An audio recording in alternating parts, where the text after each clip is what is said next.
हमारी संस्कृति, हमारी पहचान। यज्ञ, योग, आयुर्वेद सदा रहे हमारे साथ। भारत के प्राचीन ग्रंथों एवं आधुनिक विज्ञान का दिव्य संगम, यज्ञ महिमा।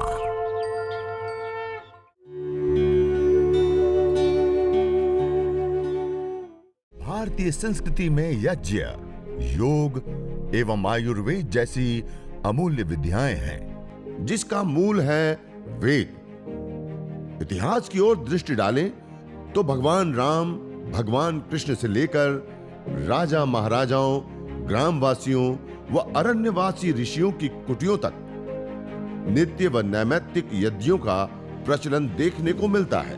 हम कितनी बार धोते हैं, साफ करते हैं, ये बहुत हर बार हम उसको छू रहे हैं। ऐसे हमारे घर के अंदर दरवाजों के हैंडल, कहीं चढ़ रहे हैं तो सीढ़ी की ग्रिल, उसके ऊपर हाथ रखते हैं।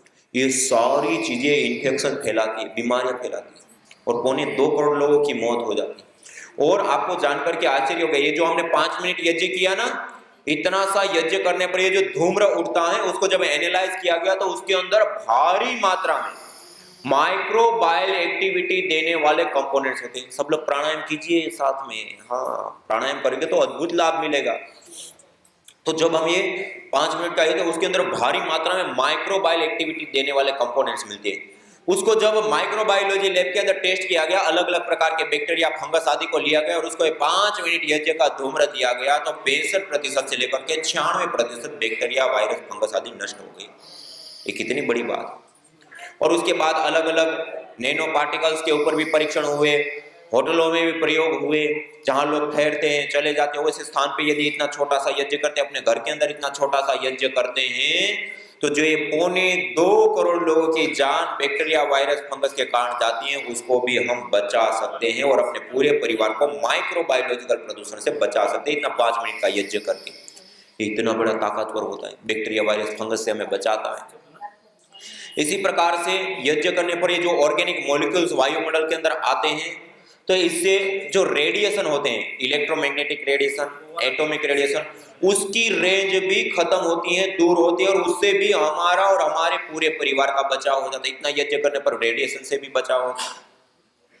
इसी प्रकार इस यज्ञ को करने पर ये जो हमने जो लाभ देखा, उसमें से एक महत्वपूर्ण लाभ होता है वायु प्रदूषण, जिसको हम SOx, NOx, CFC आदि अवांछित गैसें कहते हैं।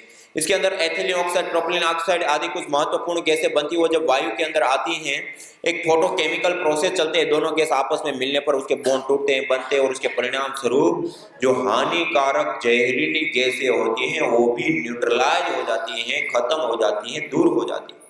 तो इस यज्ञ को करने से वायु प्रदूषण से बचाव होता है, इस यज्ञ को करने से रेडिएशन से बचाव होता है, इस यज्ञ को करने से बैक्टीरिया, वायरस, फंगस आदि से बचाव होता है, इस यज्ञ को करने से घर का वायुमंडल जंगल जैसा बन जाता है। इस यज्ञ को करने से जो हमारा सबसे ज्यादा और सबसे इंपॉर्टेंट महत्वपूर्ण आहार वायु है, उसका शोधन, पोषण और संवर्धन होता है, वो मेडिकेटेड हो जाती है, उसके अंदर जीवनीय शक्ति का संचार होता है और उसके साथ साथ जो हम जीवन जी रहे हैं उसके लिए जो देव ऋण से हम ऋणी होते हैं, उस देव ऋण से भी हम उऋण हो जाते हैं। वास्तविक हम देव पूजन करें, अग्निर्वै देवानां मुखम का, अग्नि के अंदर जो हम आहुतियां देते हैं वो सारे देवी देवताओं को पहुंच जाती हैं।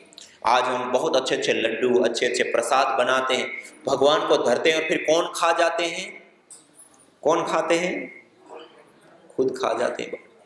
ये वास्तविक पूजन नहीं कर रहे। अग्निर्वै देवानां मुखम, अग्नि के अंदर जो हम आहुति देते हैं वो उन देवी शक्तियों को पहुंचती है, तो वास्तविक पूजन भी हो जाता है।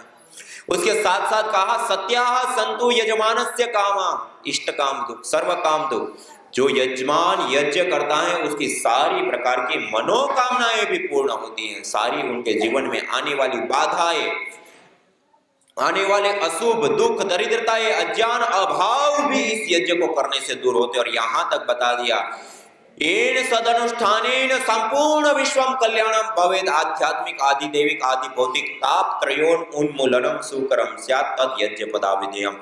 इस यज्ञ रूपी अनुष्ठान को करने से संपूर्ण विश्व का कल्याण होता है और व्यक्तिगत जीवन में आने वाले जो ताप, दुख, संताप है, आध्यात्मिक, आदि दैविक, आदि भौतिक, तीनों प्रकार के तापों का, दुखों का उन्मूलन हो जाता है। इससे बड़ी और क्या चीज चाहिए? हम इसके लिए तो सारे कर्म, सारे प्रयास, सारे पुरुषार्थ करते हैं।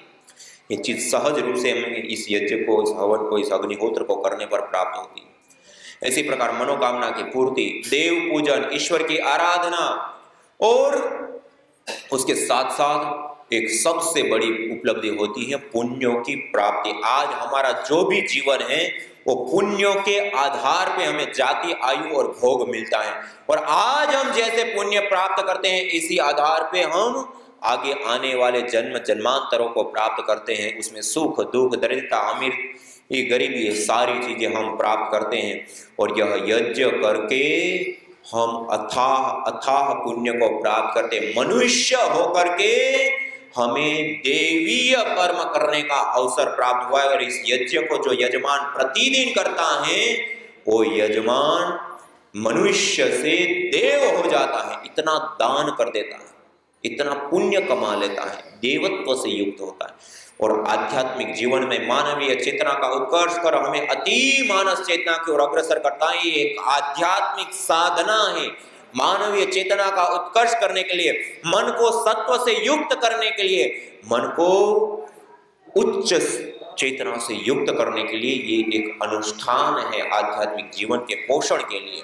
यतो अभ्युदय निःश्रेयस सिद्धि सा धर्म का, जिससे अभ्युदय और निःश्रेयस दोनों की सिद्धि हो, उसको धर्म का है। और यज्ञ करने पर आध्यात्मिक जीवन में मानवीय चेतना का उत्कर्ष कर हमें अति मानस चेतना की ओर भी अग्रसर करता है। और उसके साथ साथ भौतिक जीवन में धन, धान्य, ऐश्वर्य, आरोग्य से लेकर के समस्त प्रकार के शुभों से हमें युक्त करने वाला होता है।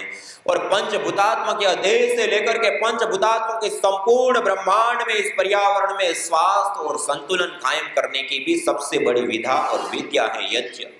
अयम यज्ञो भुवनस्य नाभिका, यह यज्ञ संपूर्ण चराचर भूमंडल ब्रह्मांड की नाभि है। और इस यज्ञाग्नि के अंदर जब हम आहुतियां देते हैं, पांचों तत्व पोषित और संवर्धित होते हैं। इस यज्ञ को करने से भूलोक, द्युलोक और अंतरिक्ष लोक तीनों ही पोषित होते हैं, संवर्धित होते हैं, संतुलित होते हैं। इसमें आने वाली विकृतियां, इसमें आने वाले विकार दूर होते हैं। और इसलिए इस यज्ञ को हमें प्रतिदिन करना चाहिए। बहुत सारे लोगों को जब कहते हैं कि हमें हर रोज करना चाहिए, तो बहुत सारे लोगों के मन में आते हैं तो ब्राह्मणों का विषय, ये पंडितों का विषय, ये पुजारियों का विषय। ये ब्राह्मणों के लिए नहीं, हम सब के लिए है। क्या देव ऋण हमें नहीं लगता? हम सब देव ऋण से ऋणी हैं। क्या बैक्टीरिया, वायरस, फंगस उसी को लगता है? हम सबको लगता है। वायु में श्वास वही ले रहे हैं, हम सब ले रहे हैं। हम सबको ये सारी चीजें समान रूप से प्रभावित करती है। और इन सारी प्रकृति का हम समान रूप से प्रयोग करते हैं। चाहे धरती पर रहने वाला कोई भी मत पंथ संप्रदाय को मानने वाला व्यक्ति हो, हिंदू, सिख, ईसाई, मुसलमान से लेकर के कोई भी मत पंथ संप्रदाय को मानने वाला हो, स्त्री हो, पुरुष हो, युवा हो, बालक हो, वृद्ध हो, अमीर हो, गरीब हो, किसी भी देश में रहने वाला व्यक्ति हो, हम सब समान रूप से इस प्रकृति माँ का प्रयोग लेते हैं। एक ही धरती पर विचरण करते हैं, एक ही वायु में श्वास लेते हैं, एक ही जल का पान करते हैं, एक ही आकाश मंडल के नीचे बसते हैं, एक ही सूर्य से हम रोशनी लेते हैं। हम समान रूप से इस प्रकृति का प्रयोग करते हैं। और इस प्रकृति माँ के प्रति अपने ऋणों को अदा करने का सबसे बड़ा उपाय कोई है तो यज्ञ है, हवन है। इसलिए यह जो छोटी सी विद्या दिखती है, 5 से 10 मिनट में संपन्न हो जाता है, लेकिन इसके जो लाभ हैं वो अथाह है, अनंत है। ये भौतिक जीवन, आध्यात्मिक जीवन दोनों को पोषित करता है। अभ्युदय और निःश्रेयस दोनों को प्रदान करता है।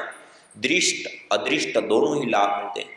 भौतिक और आध्यात्मिक दोनों ही प्रकार की उन्नति होती है। पंचभूतात्मक पिंड और ब्रह्मांड दोनों में संतुलन करता है। मनुष्य जीवन में आप बताइए कोई 10 मिनट का ऐसा कर्म जिसको हम करें और इतने सारे लाभ हमें प्राप्त हो जाए, है कोई? इसलिए इस यज्ञ को हमारे शास्त्रों में कहा यज्ञो वै श्रेष्ठ तमम कर्म। मनुष्य के द्वारा इस जीवन में किए जाने वाले जितने भी कर्म हैं, उन सभी कर्मों में सबसे श्रेष्ठ और उत्तम कोई कर्म है तो यज्ञ कर्म है। हमें करना चाहिए, नहीं करना चाहिए? आपकी आवाज बहुत धीरे से आ रही।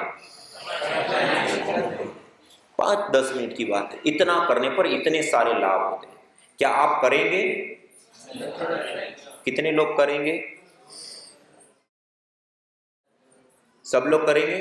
ये वास्तव में हमें करना चाहिए। और जो नहीं करता है ना इस यज्ञ को, शास्त्रों में कहा भुंजते तु त्वगम पापा ये पचन्ति आत्म कारणा। जो बिना यजन का भोजन करता है वो अन्न का नहीं, वो पाप का भागी होता है और वो पापी होता है। इतने कठोर शब्दों में श्रीमद् भगवद गीता में भगवान श्री कृष्ण जी ने कहा, जो इस यज्ञ को नहीं करता है। इसी प्रकार चतुर्थ अध्याय में जाकर के कहा कि जो यज्ञ नहीं करता है, यज्ञशिष्टामृत भोजो यान्ति ब्रह्म सनातनम नायम लोको यज्ञ से कुतो अन्य कुरु सतम। जो यज्ञ नहीं करता है उसके लिए यह लोक भी सुकर नहीं होता है, परलोक की तो बात ही छोड़ दीजिए। और मनुस्मृति में महर्षि मनु जी ने यहां तक कहा, जो व्यक्ति अपने जीवन में यज्ञ याग आदि नहीं करता है वो श्वास लेता हुआ भी श्वास नहीं ले रहा है और जीते हुए भी मुर्दे के समान है। भूमि भार होता हुआ भूमि पर भार है। और आचार्य चाणक्य जी ने चाणक्य नीति में यहां तक बताया, स्वाहा स्वदाकार विवर्जितानि स्मशान तुल्यानि गृहाणि तानि। जिस घर के अंदर यज्ञ याग आदि नहीं होते वो घर स्मशान के तुल्य होते, त्याज्य होते। वहां पर क्लेश, झगड़े, बीमारियां, अशुभ, अज्ञात, अनेक प्रकार के क्लेशों से भरा रहते, अशुभों से भरा रहते, जीवन दुख से भरा होता है। इतने कठोर शब्दों में भी बताए। और एक और करने पर यज्ञ शिष्टामृत भुजो यान्ति ब्रह्म सनातनम। जो यज्ञ करके प्रसाद रूप अन्न को ग्रहण करता है, सनातन ब्रह्म को प्राप्त करता है। यज्ञ शिष्टासीना संतो मुच्यन्ते सर्वकल विषय। जो यज्ञ करता है उसके बाद भोजन को ग्रहण करता है, वो सभी प्रकार के पापों से, दोषों से, क्लेशों से छूट जाता है, मुक्त हो जाता है। और यथेक्षुदिता बाला मातरम पर्युपास्ते एवं सर्वाणि भूतानि अग्निहोत्र उपास्ते। जैसे दुख से, भूख रूपी दुख से पीड़ित बालक अपनी माता की शरण में जाता है और अब मां की शरण में जाने पर भूख रूपी दुख से निश्चित रूप से निवृत्ति पाता है। एवं सर्वाणि भूतानि, ऐसे ही सारे मनुष्यगण अपने जीवन में आने वाले आध्यात्मिक, आदि देविक, आदि भौतिक तीनों प्रकार के तापों से, दुखों से छुटकारा पाने के लिए यज्ञ की शरण में जाते हैं। एन सदनुष्ठानेन संपूर्ण विश्वम कल्याणम भवेत्। आध्यात्मिक, आदि देविक, आदि भौतिक ताप त्रयोन उन्मूलन सुकरम च। तीनों प्रकार के जीवन में आने वाले दुखों का, तापों का उन्मूलन हो जाता है, दूर हो जाता है। इससे बड़ी उपलब्धि और क्या हो सकती है? एक और यज्ञ करने पर सनातन ब्रह्म की प्राप्ति बता दी और एक और यज्ञ न करने पर स्मशान के तुल्य घर को बता दिया। तो जीवन में जीता हुआ भी नहीं जी रहा है, श्वास लेता हुआ भी मुर्दे के समान बता दिया। कितना अंतर है, एक बार नहीं करने पर कहां छोड़ दिया और एक बार करने पर कहां से कहां पहुंचा दिया। ये जीवन के लिए बहुत जरूरी विद्या है। और अभी साइंटिफिकली भी कुछ लाभ बताए ना। आप बताइए, बैक्टीरिया, वायरस, फंगस से बचने का कौन सा साधन है आज हमारे पास? रेडिएशन से बचने के लिए कौन सा साधन है हमारे पास? वायु प्रदूषण से बचने के लिए कौन सा साधन है आज हमारे पास? और इतना सा कर ले तो हम पूरे परिवार को इन सारी समस्याओं से बचा सकते हैं। जंगल जैसा वायुमंडल अपने घर के अंदर निर्मित कर सकते हैं। सबसे ज्यादा और सबसे इंपॉर्टेंट जो हमारा आहार है उसका हम निर्माण कर सकते हैं। ये बहुत बड़ी विद्या है। तो आप सब करेंगे? आज यह संकल्प जरूर लेकर के जाइए, हमारे वेदों के द्वारा वैदिक विद्या प्रदत्त यह जो यज्ञ है उसको हम अपने जीवन में जरूर धारण करेंगे। आज हम यह संकल्प लेके जाएं और स्वयं करने के साथ साथ हमारे भाई, हमारे बंधु, हमारे साथ रहने वाले, हमारे साथ काम करने वाले, हमारे साथ आने जाने वाले लोगों को भी यदि इतनी 10 बातें बता दे और 10 मिनट की ये प्रोसेस, ये यज्ञ सिखा दे और वो भी अपने जीवन में कर ले, तो उनको भी ये सारे लाभ मिलेंगे, नहीं मिलेंगे? और उनको भी ये सारे लाभ मिलेंगे तो उसका भी पुण्य लाभ आपको भी मिलेगा, नहीं मिलेगा? एक पुण्य लाभ को हमें उठाना चाहिए, नहीं उठाना चाहिए? उनको भी करने के लिए प्रेरित करना चाहिए, नहीं करना चाहिए? आपकी आवाज नहीं आ रही? हाँ, करेंगे क्या? हम एक और संकल्प लेकर के जा सकते हैं कि कम से कम कुछ नहीं तो एक सप्ताह में एक परिवार को जरूर हम ये 10 मिनट का यज्ञ सिखाएं और इससे संबंधित 10 बातों को बताएं। देखो यज्ञ करोगे तो ये होगा, ये होगा, ये होगा। कर सकते हैं? करेंगे आप? एक ये भी हम आज संकल्प लेंगे। एक तो हम स्वयं करेंगे और दूसरा एक सप्ताह में एक परिवार को जरूर यज्ञ सिखाएंगे। और आपने इतना काम कर दिया ना, तो आप समझिए जैसे कोई एक व्यक्ति है और वो व्यक्ति कोई एक परिवार के अंदर 10 सज्जन रहते हैं और वो कहें कि इस पूरे परिवार में जितना भी मेडिकल खर्च आते हैं, हॉस्पिटल का खर्च आता है, दवाइयों का खर्च आता है, डॉक्टरों का खर्च आता है, वो सारा मैं उठाऊंगा उनको दान के रूप में दूंगा, तो उसको हम कितना बड़ा परोपकारी कहेंगे? उनको कितना बड़ा पुण्य मिलेगा? बहुत बड़ा परोपकारी और बहुत बड़ा पुण्य होगा, नहीं होगा?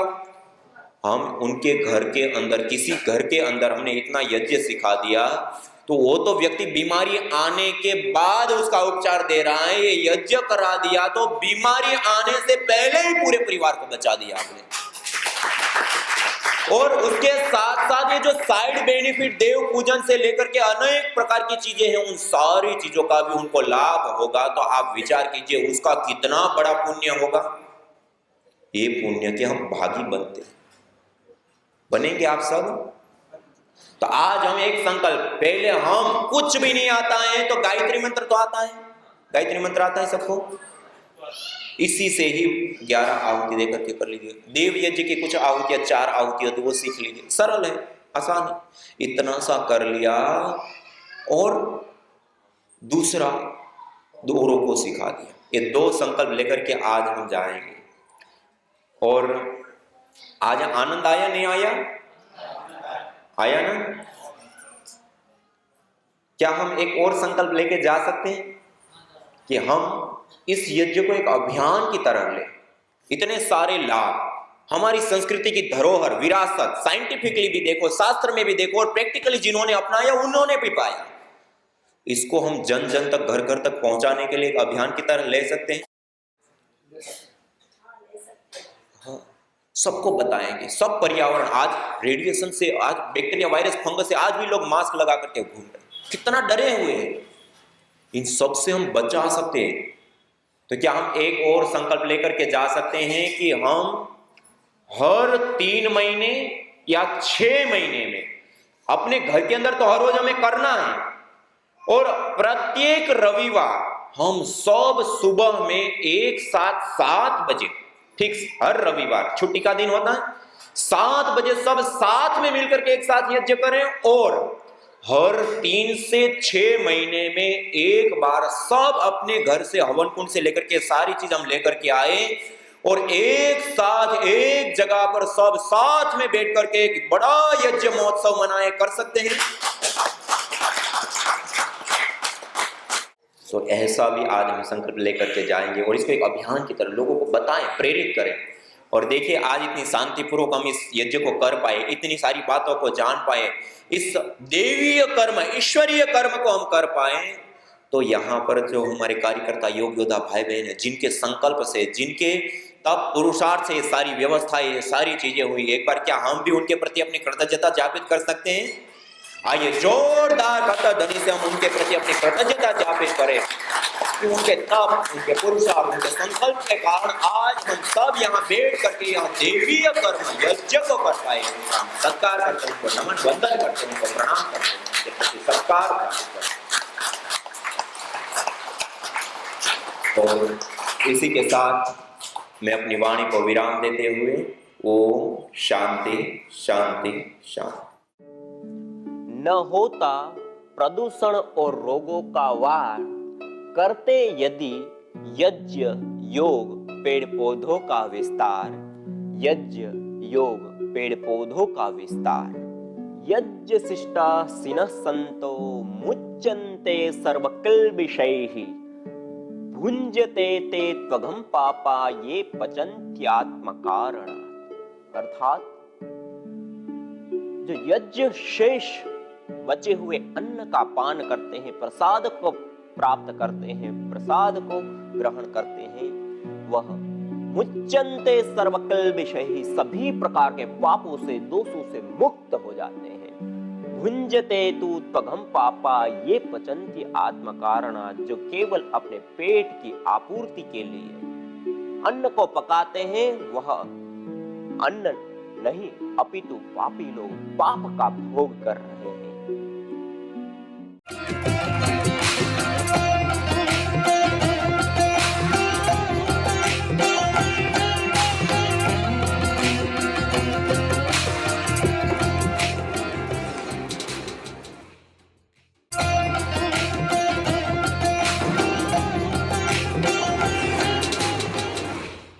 सामग्री के रूप में 4 गुणों से युक्त द्रव्य, पुष्टिकारक, सुगंधित, मिष्ट, रोग निवारक आदि द्रव्य, त्रिदोष सामक, जो द्रव्य होते हैं उन द्रव्यों का सम्मिश्रण करके भी हम इस विशेष हवन सामग्री का हम प्रयोग कर सकते हैं। जैसे ये पतंजलि दिव्य हवन सामग्री और यह पतंजलि आस्था हवन सामग्री, ये दो हवन सामग्री ऐसी है जिसके अंदर बहुत सारी जड़ी बूटियों का सम्मिश्रण है और इन जड़ी बूटियों का प्रयोग करने से, सामग्री का प्रयोग करने से हम सभी प्रकार की सिद्धि को प्राप्त कर सकते हैं। अत्यंत आवश्यक होता है गाय का घी यज्ञ के लिए, विशेष रूप से वो ये गाय का घी लेकर के उसको तपा लेते, गर्म कर लेते। देखो ये मेरे सामने रखा हुआ है, इस प्रकार से पिघला हुआ घी होना चाहिए। पिघला हुआ जो घी है, तपा हुआ जो घी है, वह घी विशेष रूप से लाभकारी होता है। ये आप देख सकते हैं, ऐसा पिघला हुआ घी होना चाहिए यज्ञ के लिए, हवन के लिए तपाया हुआ, गर्म किया हुआ घी होना चाहिए।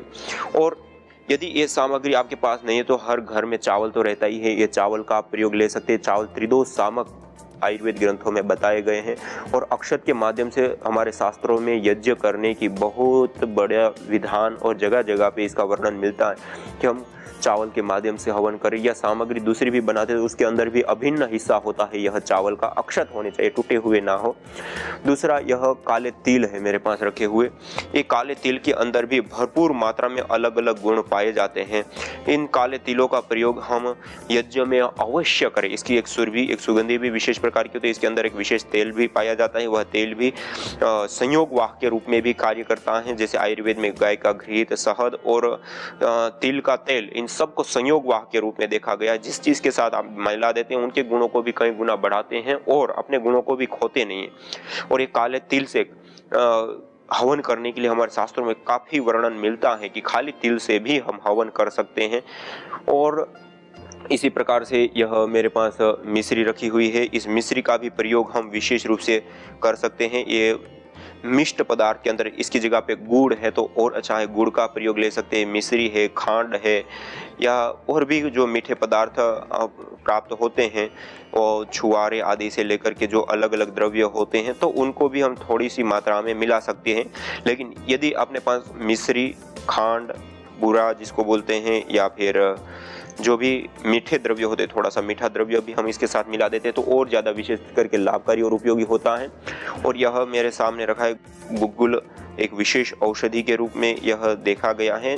यह गुग्गुल तीनों दोषों का शमन करने वाला होता है। इसके अंदर पुष्टिकारक गुण भी होता है, रोग निवारक गुण भी होता है और विशेष करके एक सुगंधी गुण भी होता है। तो सामग्री के अंदर जो सामान्य रूप से कहा गया है कि 4 प्रकार से गुणों से युक्त जो द्रव्य होते हैं उन द्रव्यों का प्रयोग करना होता है, तो उसमें एक गुग्गुल और काले तिल और चावल, ये 3-4 द्रव्य ऐसे विशेष हैं जिसका हम हवन सामग्री के रूप में प्रयोग ले सकते हैं। और ये हर घर में हमें पाए जाते हैं। तो इसमें से कोई एक चीज मिल गई तो उससे भी हम हवन कर सके, 2 मिल गई तो उसका सम्मिश्रण करके हवन कर लिया, और भी चीजें मिल गई तो उसको भी हमने साथ में मिला करके भी हम हवन यज्ञ संपन्न कर सकते हैं।